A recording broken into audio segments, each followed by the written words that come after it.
Hey, salut les gars, c'est Mister Z et aujourd'hui on va pas perdre de temps, je suis là pour vous parler d'un des plus grands hackers de tous les temps, j'ai nommé Kevin Mitnick. Mais alors que se cache derrière cette personne qui paraît plutôt gentille avec ses lunettes?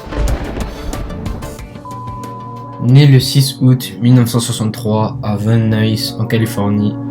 Quand il était enfant, il aimait tout ce qui était en relation avec l'informatique, c'était plus ou moins un nerd quoi. Donc pour ceux qui savent pas c'est quoi, c'est un peu le cliché du type qui aime l'informatique et qui sort pas de sa chambre. Pour que vous vous rendiez bien compte de l'enfance de Kevin, si vous voulez, une des manières parmi tant d'autres de tuer l'ennui, c'était de construire seul des téléphones pour faire des petits pranks avec ses amis aussi geeks que lui.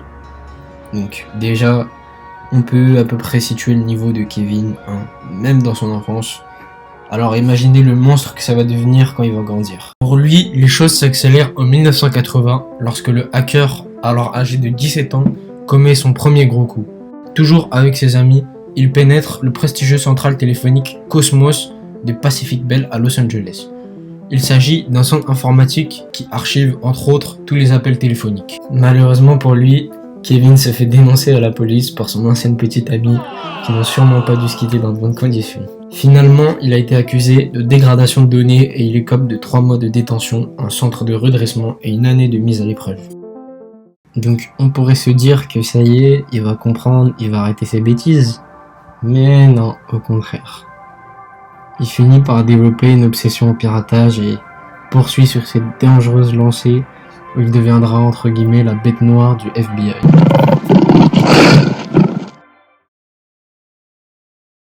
Il a pour cible le laboratoire de recherche de Digital Equipment Corporation à Palo Alto et plus précisément le code source du système d'exploitation VMS pour sa gamme d'ordinateurs appelée VAX. Pour mieux y arriver, il compte sur une source interne, j'ai nommé Lenny Dikiko, donc son ami et en parallèle employé du laboratoire. Seulement pas de chance, le complice est du genre un peu susceptible et quand Kevin lui fait une petite blague, un petit prank de mauvais goût, il décide de vendre ses informations qu'il possédait à ses employeurs au FBI. Donc par la suite, un faux rendez-vous a été adressé à Mitnick où 2 agents attendent de le choper. Suite à ça, il est alors accusé d'avoir volé plusieurs millions de dollars en logiciel. Il va donc passer 1 an à la case prison. À sa sortie, il souhaite changer pour devenir quelqu'un de bien. Il se trouve même un poste de programmeur. Puis, il décide de changer pour devenir détective. Nous sommes alors en 1992 et le FBI apprend que son agence de détective utilise illégalement une base de données commerciale possiblement issue d'un hack d'un ordinateur d'un opérateur télécom. Quelques mois plus tard, les autorités parviennent à obtenir un mandat d'arrêt, mais il est déjà trop tard. Le pirate a mis les voiles. C'est alors le début d'une grande traque. Nous sommes alors en 1994 lorsque le jour de Noël, Kevin décide de s'attaquer aux données d'un expert en sécurité informatique japonais. J'ai nommé Tsutomu Shimomura. Une attaque qui est entrée dans les annales de l'informatique du fait de son élégance et de sa simplicité est désormais connue sous le nom d'attaque de Mitnick. Il déniche des centaines de documents et de logiciels, mais se fait aussi un nouvel ennemi redoutable puisqu'après ce piratage qu'il a pris personnellement, le japonais décide de s'allier au FBI. C'est le 15 février 1995 où le FBI et Shimomura se rendent à 2h du matin à son domicile et interpellent le hacker. Il est donc condamné à 5 ans derrière les barreaux. Il faut savoir que c'est une grande première dans l'histoire judiciaire, puisque jamais une peine aussi lourde a été donnée pour un délit informatique. C'est en 2000 où il sort de prison et il est interdit pendant 5 ans d'accéder à Internet.